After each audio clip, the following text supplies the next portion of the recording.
Strike Back Season 3, Episode 9, Ostinato in White.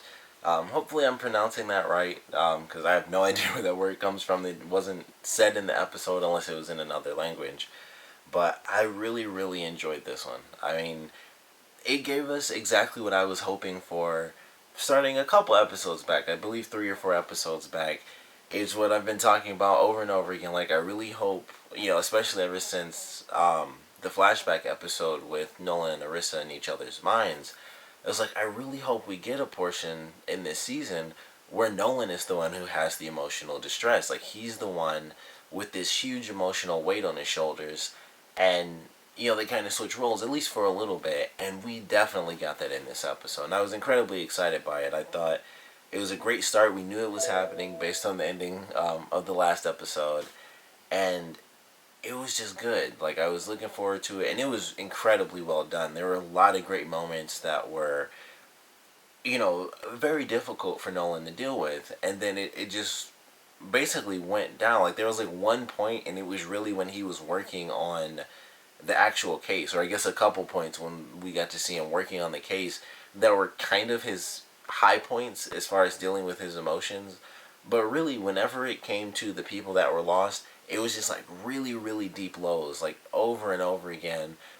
And possibly the only other high point, and this was when he was actually dealing with things, was when he talked to Zero's father.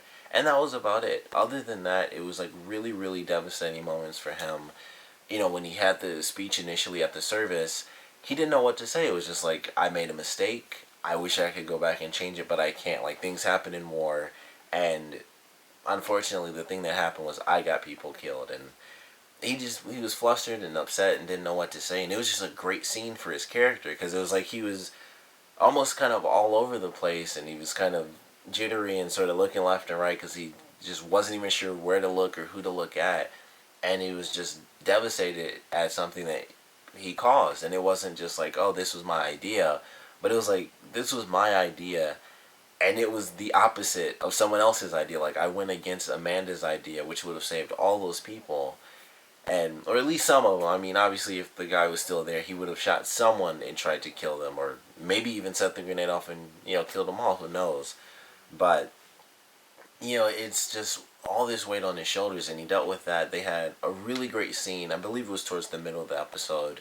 When they had the music playing, I loved that portion. That was probably my favorite because the music definitely went along with it. And then there was even the scene at the very end, which kind of combined three separate characters having emotional moments, which was another amazing part about this episode. Was it was just a lot of loss, and some was family related, some, well, mostly for Nolan, he was the only person where it wasn't people related to him, but a lot of loss thrown in this episode, and I don't want to say thrown in, but definitely weaved in throughout this episode. Very well done. And he has just all these low points, and then the end of the episode, he goes through all this crap, and he just, like, he's basically confronted with yet another death that is directly a cause of his idea from the last episode. And he'd already gotten all these people killed, and then a father commits suicide because his son is no longer with him, and it was just too much for him. And I don't know if we'll ever hear the message in the next episode, if that message that Nolan got is going to actually have some importance, or if it's just going to be, if it was just like, it's just a random device, a plot device, basically, to, this is why he went to the house. But either way, it was an amazing scene, and it's gonna kind of take him down an even greater notch, and he's already pretty low. Like, all that's happening is he's been drinking and being really upset. I thought they were gonna have a scene for sure where he was gonna tear up like the room with all the pictures and stuff, because that's really common in TV shows. But I was glad that didn't happen. I'm glad they didn't go with that, and he just didn't know what to do, and he was just really freaked out and stuff. So I enjoyed that. I really don't know what to expect, especially after the ending, and he has that, and he also has like a hallucination of himself. They obviously had like an actual different actor in the background, that's why it was all blurry. But I don't know if he's gonna see himself, kind of younger. I believe that was supposed to be him as the Butcher of Yosemite when he was actually in his costume and everything, or his uniform, since a costume. But if that is the case, that'll be really interesting. Like, if it really takes him down to the point where he's kind of having conversations with himself mentally, and he's hallucinating and trying to work through, the loss that he caused for so many people within the town, and, basically the town itself. I love to see how that plays out for his character, because he's not this vulnerable. So I love the fact that we get to see Nolan in this very different state. It'll. I'm just really excited. I think it was probably my favorite part of this episode, because it's something I've been looking forward to after everything that happened with Arissa. Like, Nolan is the one that kind of needs this, and we definitely got that, and it was actually really cool. And they even had a moment, and it was kind of the one that led into Nolan kind of facing everything on his own. It was when they were actually hunting the beast in this episode, and Arissa, he freaks out because he got there too late, and he hears, like, just random things, and he just pulls the trigger. That could have been a person, but it ends up being a raccoon.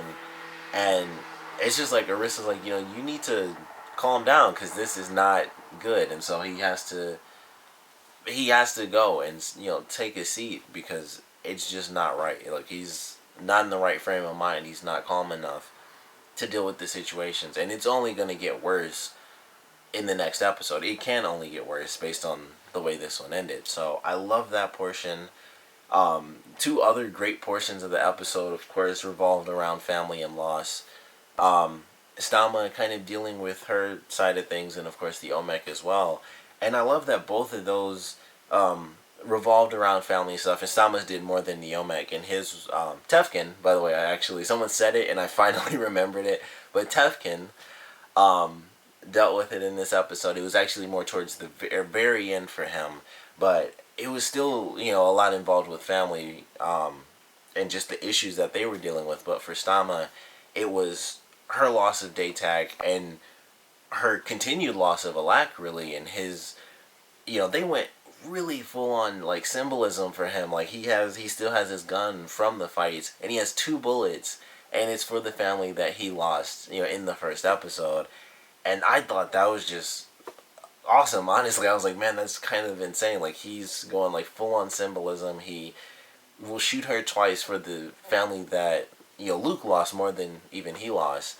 So I was just like, man, that was just a really cool moment where it's like, kind of messed up, but at the same time, he saw what happened, and, it was just a crazy moment that he had to experience, and he knows that that's such a huge thing for a child not to have, is their mother and a grandparent, and they kind of won't have any grandparents. I'm sure that'll change, later in the season, but at this point, Luke is basically just a kid with his father, and that's pretty much it, and, like, their housemaid who comes around every so often.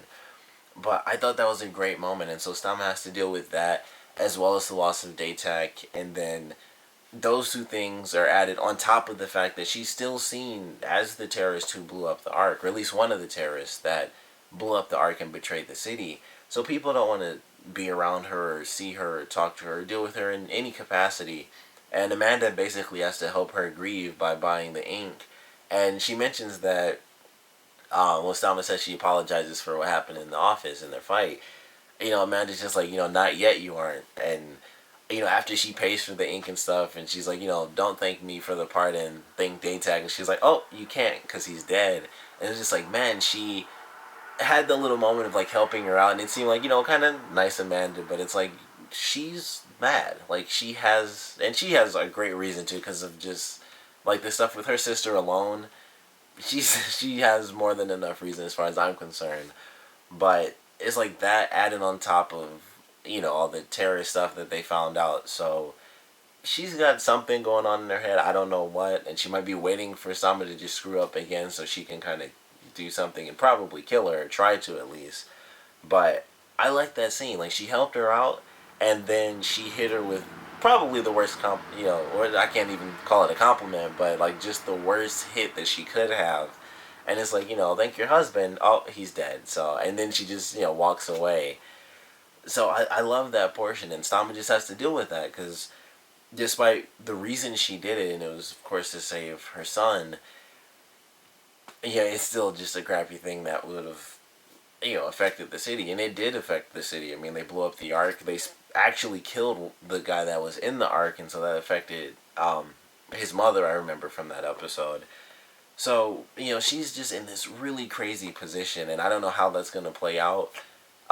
She does actually talk with the Olmec early on in this episode again about Kinsey and how she's going to not exactly follow behind him like he believes she will, and he kind of tells her off again a little bit, like, stay out of this, like, my daughter's gonna do what I'm saying she's gonna do, so you need to back off. But he does find out, especially after the whole replicant thing going on, or the clone stuff going on, that he can't trust Kinsey. He sends her up somehow, because I was kind of curious about that. I guess they have enough fuel to send, like, a little pod up to the ship.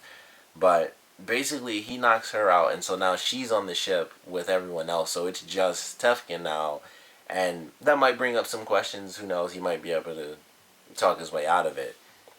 But he had to get rid of his daughter in the end, and that was pretty interesting. Like, he had to deal with that, and it was kind of a nice little triangle of just sadness and family stuff going on. The stuff with Nolan and Sama, actually doing the chant for Daytak, and then they had the Olmec who was visually, like, when she said, like, looking up to the skies, that's when he looked up, and then they had that was kind of like the lighter portion, and it went to Tefkin because he did something he didn't want to do, but it wasn't nearly as bad as what Nolan was dealing with. So she had, like, the middle ground of loss, and then it was like the first part of the chant went to Tefkin, where it was like, I had to get rid of my daughter, but ultimately I did it in the name of peace because I want my species to actually blend in with this species and join this new world, and be a part of it for the greater good of all these different species and not just mine. And then when it got to, like, the darker portions where it was like, there's um no ground for us to walk on, or even if there's light, there are parts that are still in the darkness or something like that. I don't remember it verbatim, obviously, but when it was the much darker side of things, that's when it was for Nolan, and it was like the portions that are still dark are going to still be dark, and that's when they had Nolan dealing with the fact that there's just another body, basically added to the pile. And I love the way that they did that. I thought that was just visually well done, and it just fit for all three different characters. They were all dealing with a different form of loss. Like, one was just natural loss, like people unfortunately pass away. Another was someone having to get rid of their family for the greater good. And then the other was losing almost an extended family, in a sense, like losing a large portion of people that follow behind them. And they kind of failed, for the greater good. And, sadly, it's come to what it has for Nolan. So I love the way that they ended this episode. Um, we did get to see the veterinarian doctor actually come back in this episode. I'm assuming he was knocked out and wasn't killed at the end of this one. When Doc Yule hit him with whatever that stuff was in the vial. So hopefully he's just knocked out. She was told to keep Kinsey's interests safe no matter what the cost. I'm hoping, like I said, that he was just knocked out and she's going to lock him up. And someone just, yanks the little thing right out of her and she's totally fine. Like, this is what's happening. Let's, take these guys down. But unfortunately, she was captured. Well, in a sense, I guess she was kind of captured. Kinsey got, like, super sadistic when she was going to have her, like, slam the pickaxe into her own hand. But Kinsey uses the vial that she got out of her to make clones so that she can hunt. When Tefkin first saw, like, just the body parts, ripped up and stuff, as soon as he freaked out, I was like, it's Kinsey. And then when Kinsey was, like, making out with Nolan, and then they heard the growl, I was like, okay, so it's not Kinsey. And then they showed Tefkin, and I thought, maybe it wasn't him on purpose. The first thing that came to my mind was honestly, like, what if it's, like, base instinct that he can't control for some reason, and like, it's just affecting him and he has to hunt people and it was automatic. But it turned out that it really was just Kinsey. And she started off making the clones of the Doc, which I was glad that made sense, because I was like, I was 100% sure that was her in the beginning. And I was like, oh crap, like, there's there's no way they're gonna kill her off, right? And I thought maybe she'd get ripped in half or something, but she could heal or something crazy. And then they messed around with it when Amanda was calling her. I was like, it really was her, that she was dead.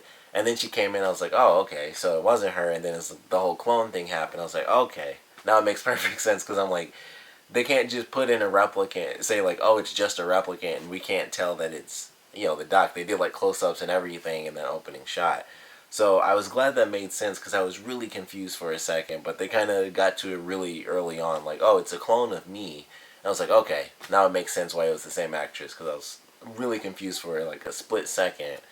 But I don't know how that's going to play out if that does get revealed, and I assume it will because someone's going to be like, hey, you have something on your neck, and they're going to pull it and realize it's not just like a something sticking on her. It's going to be like a stem messing with her brain. So not sure how that's going to play out, what answers are really going to get revealed. She didn't trust Amanda and Nolan to begin with because of what happened the last time. They kind of had to choose between her and the Olmec. So I'm not 100% sure what's going to take place. But I have to assume they're going to go against Tefkin because it's going to be like, all right, your daughter did this to the doc, and that's why she knocked this guy out and, locked him up and wherever he's going to end up locked up.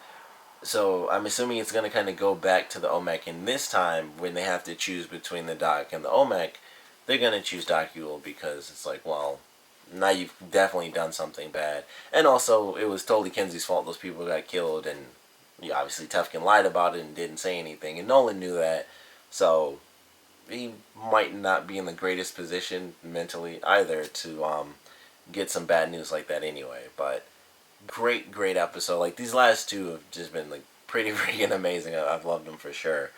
I definitely want to know what you guys thought about this episode, so please comment below. Let me know your favorite parts, your least favorite parts, and I want to know what you guys think about what Nolan had to go through in this episode, as well as Stama and Tefkin towards the end. Like, obviously it was mostly for Nolan. He was like the main focus of the loss, and Stama was definitely number two when she was going through her grieving. But for Nolan, it was really the first time he had to deal with just a serious, devastating moment. So I would love to know what you guys thought about that. So please, like I said, comment below, let me know, and thanks for watching.